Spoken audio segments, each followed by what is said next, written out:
चारू जी, मेरी एक ही बेटी है, उसे एक अच्छा परिवार चाहिए और आपको आपके बेटे के लिए एक बहू।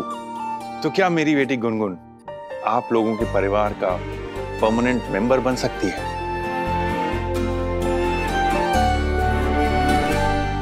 डॉक्टर साहब, परमानेंट मेंबर का क्या मतलब है?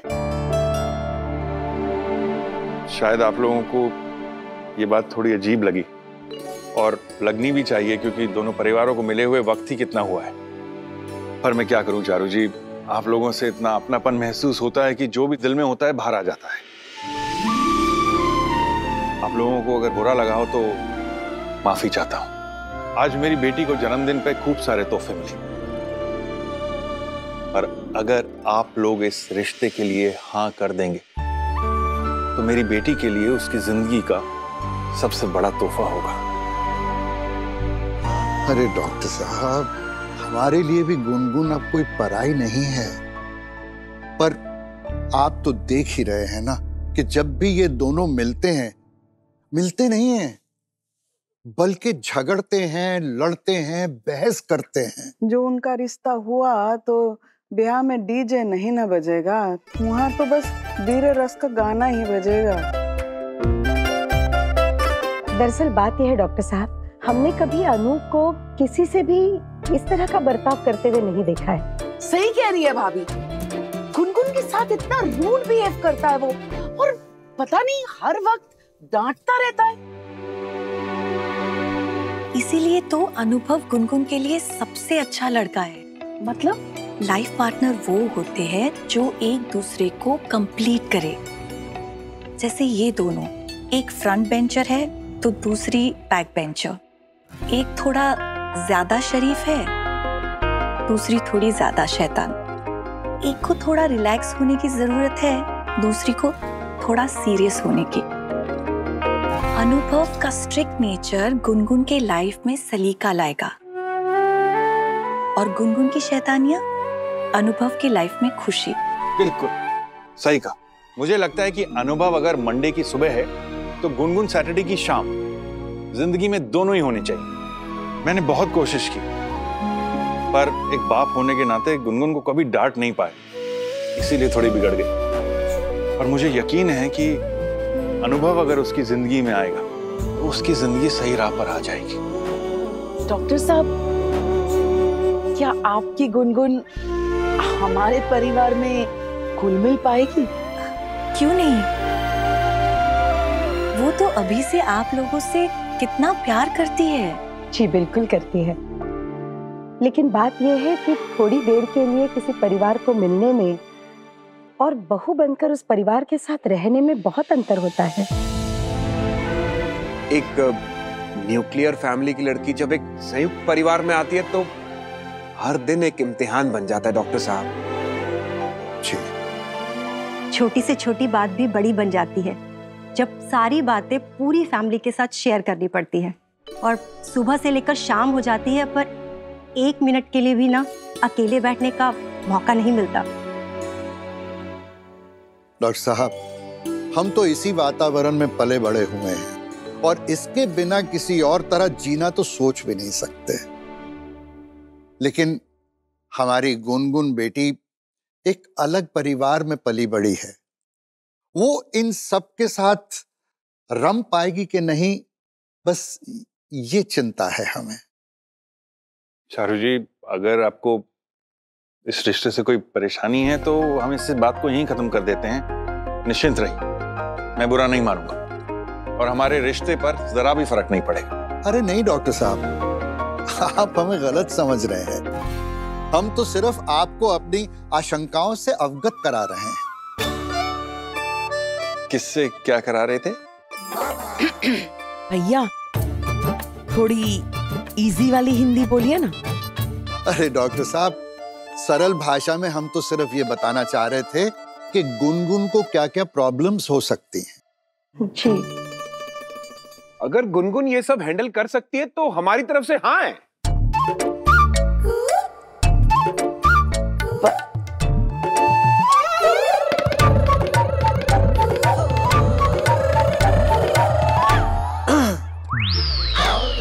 सॉरी भाई साहब, मतलब हमें पसंद है, लेकिन लेकिन फैसला बड़े भाई साहब का ही रहेगा। वैसे हमें ये प्रस्ताव पसंद है। दीदी, डॉक्टर साहब, लेकिन एक बात है, अनु से तो पूछना पड़ेगा कि उसकी लाइफ का बहुत बड़ा डिसीजन है। हाँ, वैसे आप चिंता ना करें, वो बड़े भैया की बात कभी नहीं टालता। हाँ, हमारे घर में बड़े भाई साहब की बात कोई नहीं टाल सकता। फिर भी पहले हम उससे बात कर लें और उसके मन को टटोलने की कोशिश करें। आपको जितना वक्त लेना आप लीजिए। शायद मैंने ये प्रस्ताव रखने में थोड़ी जल्दबाजी कर दी। अरे डॉक्टर साहब, कैसी बात कर रहे हैं आप? कौन नहीं चाहेगा आप लोगों के साथ रिश्ता बनाना? आपका इतना ऊंचा परिवार है, आप खुद इतना पढ़े लिखे हैं। हम आपसे वादा करते हैं, पूरा परिवार अन्नू से बात करेगा और उसको मनाने का पूरा कोशिश करेंगे। हाँ। वैसे इनके घर का गार्डन भी कितना अच्छा है ना। एकदम मेरे बेडरूम की याद दिलाता है, सेम ग्रीनरी।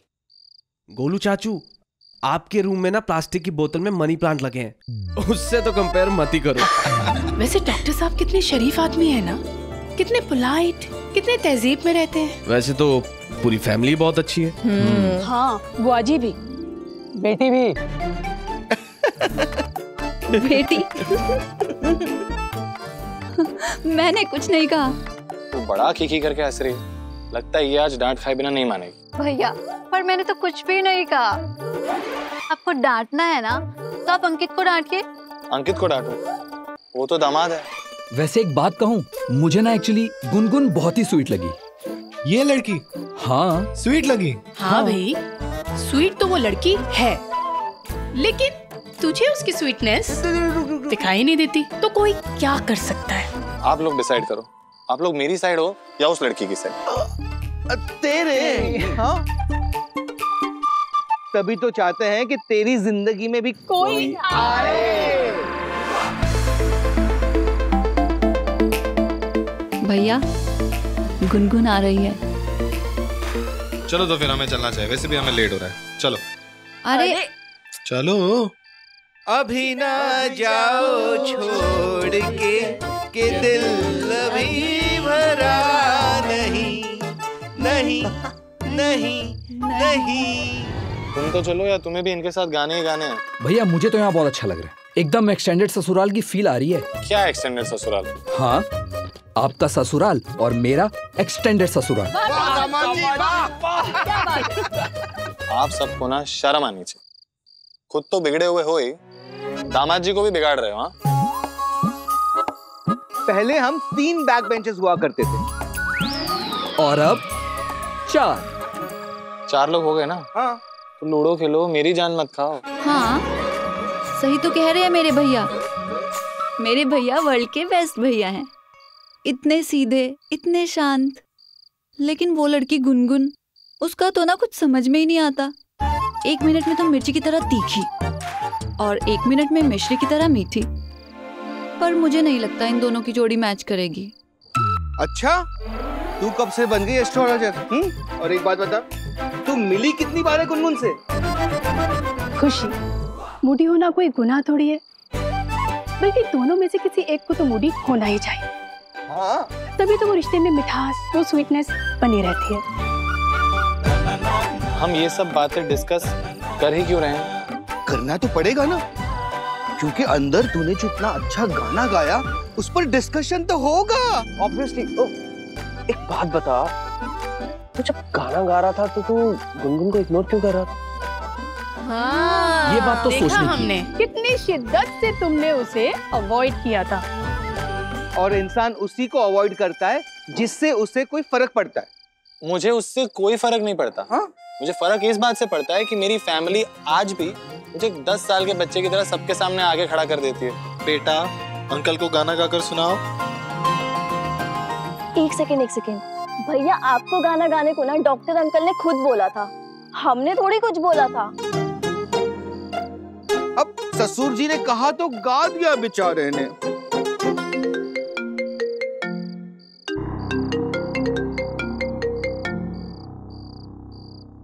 क्या ससुर जी? किसके ससुर जी? हाँ, आप लोग यही बातें करने वाले हो तो मैं जा रहा हूँ। अरे अरे अरे अरे रुक जा रुक जा रुक जा रुक जा रुक जा रुक जा।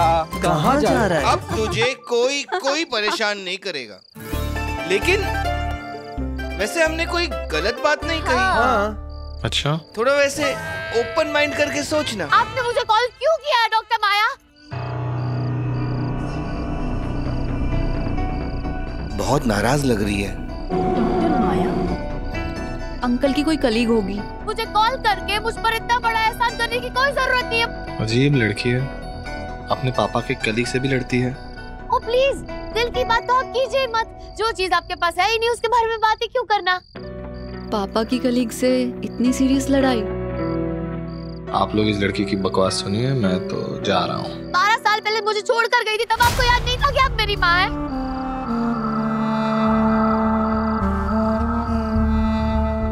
आपको पता भी है माँ के बगैर बड़ा होना कैसा होता है?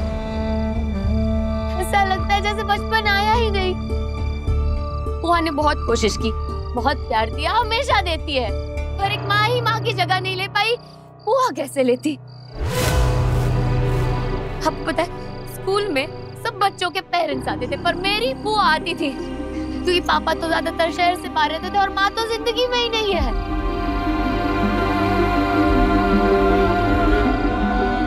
इससे अच्छा तो आप पापा को डिवोर्स ही दे देती, ताकि एटलीस्ट आपके वापस लौटने की उम्मीद तो नहीं होती। जब भी मुझे आपकी सबसे ज्यादा जरूरत थी, आप नहीं आए।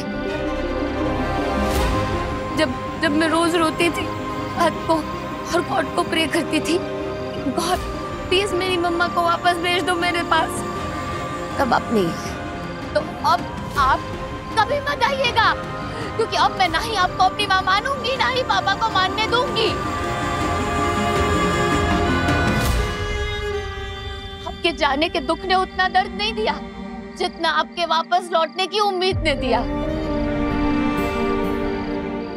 12 साल में 2 बार आप मुझसे मिलने आए, ट्वाइस डॉक्टर माया। 12 साल में 2 बार ना दूर के रिश्तेदार मिलने आते हैं। Look at my luck, look at my luck. मेरी माँ मेरी दूर की रिश्तेदार है। मेरी माँ ने कभी मुझे गले नहीं लगाया, कभी मुझे लोरी गाकर नहीं सुनाया, गलती होने पर कभी मुझे डांटा नहीं। 12 साल पहले अकेली हुई थी, आज भी अकेली हूँ। And you know what? अब मुझे अकेले रहने की आदत है। 8 साल की गुनगुन के मन में उम्मीद थी, 21 साल की गुनगुन के मन में सिर्फ उदासी है। आज मेरा बर्थडे है। आज सुबह से मैं भगवान से यही प्रे कर रही हूँ कि आज कुछ भी हो जाए, चाहे मौत आ जाए, पर आज डॉक्टर माया का कॉल ना आए। इसलिए प्लीज आज के बाद कभी भी मुझे फोन मत कीजिएगा। Never never never never never ever.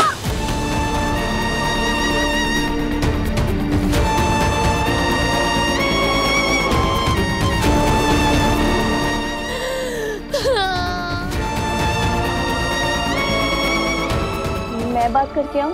नहीं, तुम तीनों अंदर जाओ, मैं गुनगुन से बात करती हूँ।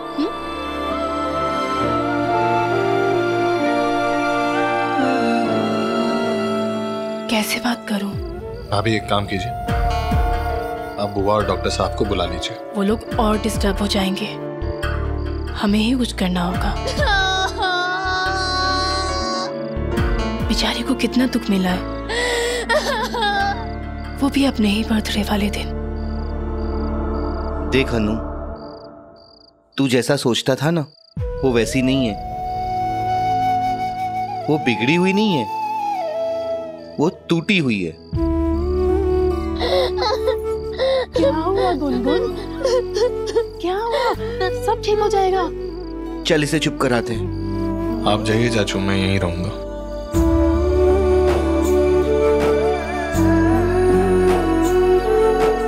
अगर इसकी जगह झूले पे छवि या खुशी रो रही होती तो भी तो ऐसे ही दूर खड़ा रहता।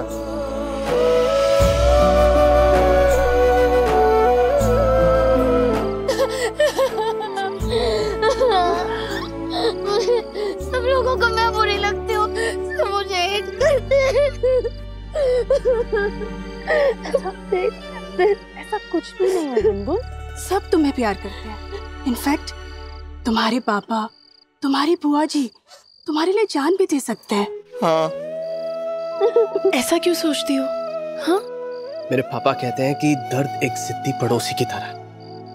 घर में आ जाए ना तो उसे धक्के देकर बाहर निकालना पड़ता है। ऐसे जिद्दी पड़ोसी का ना बस एक ही इलाज है, उसे इग्नोर करो। डोर पे आएंगे, खड़े रहने दो, बस अंदर मत आने दो। बर्थडे वाले दिन तो बिल्कुल नहीं। एग्जैक्टली। हाँ, आज तुम्हारा बर्थडे है। आज रोने का नहीं, हंसने का दिन है। इतना प्यारा मेकअप हुआ है, तुम रो रो के पूरा मेकअप खराब कर दोगी। कितनी प्यारी लग रही हो, अब रोना बंद करो। मेरी अपनी माँ मुझसे प्यार नहीं करती है, मैं कैसे ना रो? 12 साल तक माँ के होने के बावजूद भी मैं पिलो को हक करके सोती। सब बच्चे अपने मॉम को हक करके सोते हैं ना, पर मैं रोती थी, पर कोई चुप कराने वाला नहीं होता था। और जब बुआ भी घर पे नहीं होती थी ना, तो मुझे लगता था कि मैं मर ही जाऊंगी। ऐसा मत बोलो। मैं मानती हूँ तुम्हें लाइफ में बहुत तकलीफें दी हैं, बहुत दर्द दिया है, लेकिन तुम उस दर्द से कभी हारी नहीं। इतने दुख और तकलीफों के बाद भी तुम कितनी प्यारी हो, कितनी सेंसिटिव हो, दिल की कितनी साफ हो। और अब तो तुम 21 की हो गई हो। बचपन के इस दर्द को पीछे छोड़ दो। हाथ रो। रुमाल है?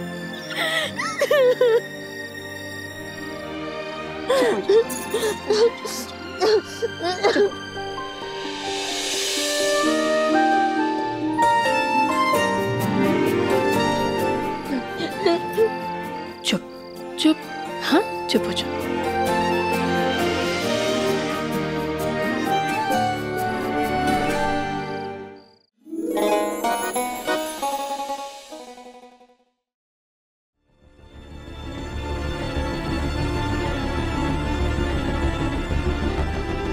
सब लोग इतने चुप क्यों हैं?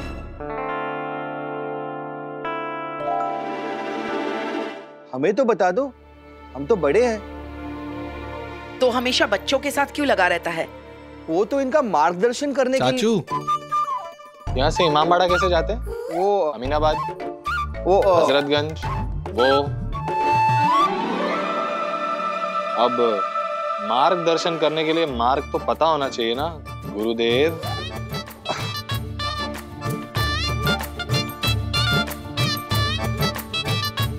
क्या हो गया? ऐसी कौन सी बड़ी बात है कि आप लोग खुल के हंस भी नहीं पा रहे हैं?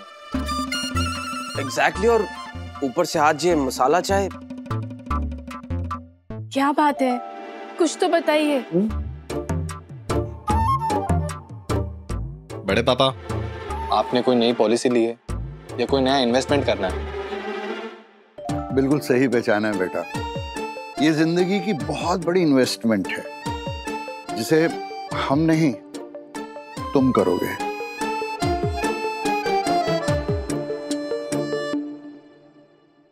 एक सेकंड, ये मसाला चाय, ये फैमिली मीटिंग, ये सब मेरी शादी के बारे में डिस्कशन हो रहा है यहाँ पे, है ना?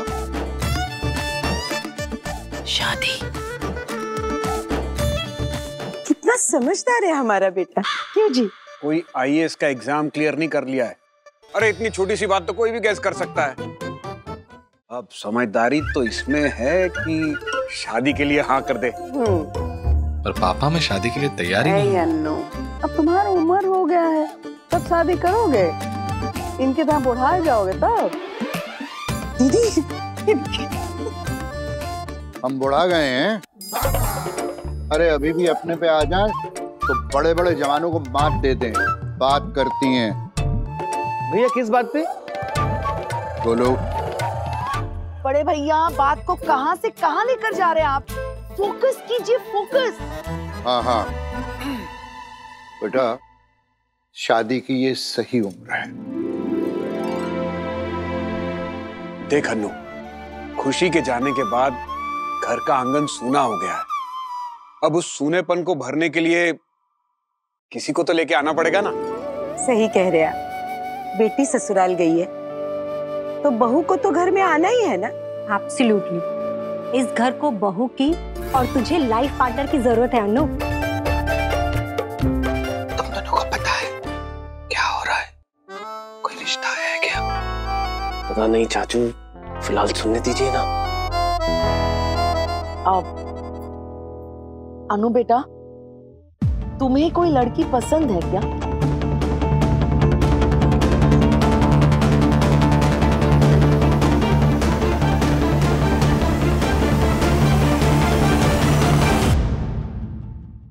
कभी कभी इत्तेफाक से। स्टार प्लस के ऐसे ही और बेहतरीन लम्हे देखने के लिए सब्सक्राइब करें हमारे YouTube चैनल को।